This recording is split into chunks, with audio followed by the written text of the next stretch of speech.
الملعب؟ هاتوا الهلاوي. اقول هاتوا الهلاوي. يا ساتر. الحين يلا الواد 27 الشهر. متصدر تقدر تكلمني وهات الهلاوي يوم الجمعه ان شاء الله. يا ساتر.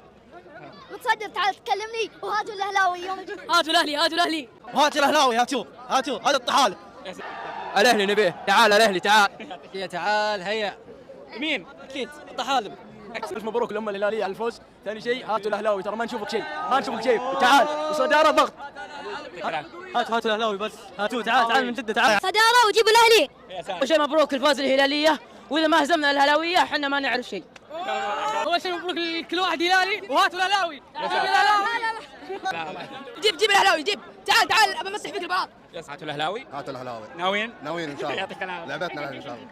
صداره بس. يعطيك العافيه. وهاتوا الهلاوي. والله نشوف الاهلي لاقم خمسه ماكلها. ان شاء الله جايينك يا الاهلي، جايينك يا الاهلي. يعطيك العافية. المباراة الجاية ضد الاهلي. ان شاء الله نفوز ان شاء الله. فعليين؟ متفائلين. هاتوا محرز. يعطيك. طيب المباراة الجاية ضد الاهلي. ايوه نفوز 4. 4 متفائلين؟ ايوه والله. الاهلي جاي ايش بتسوون؟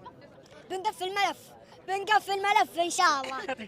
مباراتك الجاية مع الاهلي. مع الاهلي ان شاء الله يعني ايزي ايزي اكيد. ايزي ان شاء الله متفائلين؟ مره. مباراتك الجاية ضد الاهلي. الاهلي لا نستطيع باذن الله. والله نقدر ندعس على الطحالب ونمشي. يا ساتر. ندعس على الطحالب ونمشي بس. يعطيك العافية. بالثلاثه باذن الله 3-1 هذه. حبيب قلبي الله يسعدك. شوف انا ما راح اقول لك كلمتين. هاتوا الهلال يوم الجمعه. يا ساتر. مبروك يا حبيبي. الله يبارك فيك، اللهم لك الحمد. صداره بس، والمركز الثاني ما ادري في مين بعدنا، ناس والله. تعاون فين الفرق الكبيره اهو، دعم وما اعرف ايش. المباراة الجاية ضد الاهلي. اوه الاهلي حبايبنا. قبل الهبوط كانهم 5 ان شاء الله، بعد الهبوط اكثر من 5 باذن الله. والله متحمس صراحه لهم. طيب. نقول لهم تعالوا ان شاء الله، تعالوا الرياض نكرمكم باذن الله. مبروك يا ابوي. الله يبارك فيك. ايش رايك بمستوى الهلال؟ والله مستوى المفروض يحسنون اكثر من كذا، لان الدفاع في مشاكل كثيره اصلا اليوم، وما في ترابط بين الهجوم والدفاع. المباراة الجاية ضد الاهلي.